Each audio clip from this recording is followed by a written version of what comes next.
Hi friends, ഇന്നൊരു food വ്ലോഗായിട്ടാണ് വന്നിട്ടുള്ളത്. അപ്പോൾ ഞാൻ ഉണ്ടാക്കാൻ വേണ്ടി പോകുന്നത് ഉണ്ണിയപ്പമാണ്. അപ്പോൾ അതിനാവശ്യമായിട്ടുള്ള പച്ചരി ഞാൻ എടുത്തിട്ടുണ്ട്. അതിനാവശ്യത്തിന് വെള്ളം ഒഴിച്ച് ഞാൻ കുതിർക്കാൻ വേണ്ടി വെക്കുന്നുണ്ട് കേട്ടോ.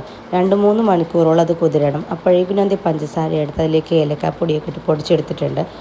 അപ്പോഴേക്കും നല്ല പച്ചരി നന്നായിട്ട് കുതിർന്ന് വന്നിട്ടുണ്ട്. അതിലേക്ക് ഞാൻ എടുത്തിട്ടുള്ള 2 പാളയംകോടൻ പഴമാണ് കേട്ടോ. അപ്പോൾ ഈ പഴം എന്ന് വെച്ചിട്ടുണ്ടെങ്കിൽ ഒരു പ്രത്യേക ടേസ്റ്റ് തന്നെയായിരിക്കും. അപ്പോഴേക്കും ഞാൻ ശർക്കരയൊക്കെ ഉരുക്കി മാറ്റി വെച്ചിട്ടുണ്ട്. നന്നായിട്ട് ഉരുക്കിയിട്ടാണ് ഇത് അതിൻ്റെ ഒരു കല്ലും ഇതൊക്കെ മാറ്റി വേണ്ടിട്ട് എടുക്കാൻ. അങ്ങനെ പഞ്ചസാര പൊടിച്ചത് അതിലേക്ക് ഇട്ട് കൊടുത്ത് കുറച്ച് സോഡാപ്പൊടി ഇട്ട് എടുത്തിട്ടുണ്ട്. അതിനുശേഷം മിക്സിയുടെ ജാറിലേക്ക് തന്നെ നമ്മുടെ ശർക്കര പാനി ഒഴിച്ചു കൊടുത്തിട്ടുണ്ട്. എന്നിട്ട് വേണം ഇതെല്ലാം കൂടി ഒന്ന് മിക്സ് ചെയ്യാൻ കേട്ടോ. അതിനുശേഷം നമുക്കിതൊരു പാത്രത്തിലേക്ക് വാങ്ങി വെക്കാം. എന്നിട്ട് നമുക്ക് വെള്ളം കുറവാണെങ്കിൽ ആവശ്യത്തിന് വെള്ളം ഒഴിച്ചിട്ട് നന്നായിട്ട് ഇളക്കി മാറ്റി വെക്കാം കേട്ടോ. അപ്പോഴേക്കും തേങ്ങാക്കൊത്താണ് സാധാരണ എല്ലാവരും ഇടാറുള്ളത്. ഞാനിവിടെ തേങ്ങ എടുത്തിട്ട് അത് നന്നായിട്ട് നെയ്യിൽ വറുത്തിട്ടാണ് ഇടുന്നത്. തേങ്ങാക്കൊത്തിടുമ്പോഴും ടേസ്റ്റാണ്. തേങ്ങ ഇടുമ്പോൾ 2-3 ദിവസം കൂടുതൽ വെക്കാം എന്നുള്ളൊരു ഇതാണ്. തേങ്ങാക്കൊത്ത് കുട്ടികൾക്ക് കൊടുക്കുമ്പോൾ കുറച്ച് റിസ്ക്കി ആയതുകൊണ്ട് മാത്രമാണ് ഞാൻ തേങ്ങ മാത്രം എടുത്തത്.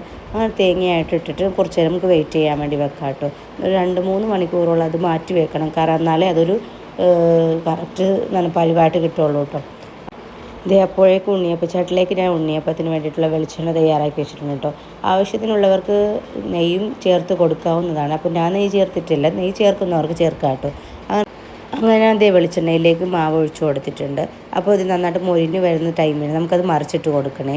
അപ്പോഴേക്കും രണ്ടും ഒരു കുറച്ച് ലോ ഫ്ലെയിമിൽ വെച്ചാൽ മതി. എന്നാലേ നന്നായിട്ട് മൊരിഞ്ഞൊക്കെ ഉള്ളൊക്കെ നന്നായിട്ട് മൊരിഞ്ഞ് കിട്ടുള്ളൂ കേട്ടോ. അങ്ങനെ ലോ ഫ്ലെയിമിലേക്ക് വെച്ചിട്ടുണ്ട്. അങ്ങനെ ഇപ്പോൾ ഉണ്ണിയപ്പം റെഡി ആയി കിട്ടിയിട്ടുണ്ട് കേട്ടോ. അപ്പോൾ നല്ല സോഫ്റ്റ് ഉണ്ണിയപ്പം തന്നെയാണ് കിട്ടിയിട്ടുള്ളത്. അപ്പോൾ ഞാൻ ചോക്ലേറ്റ് ശർക്കരയാണ് ഇതിൽ ചേർത്തിട്ടുണ്ടായിരുന്നത് മറയൂരിൽ.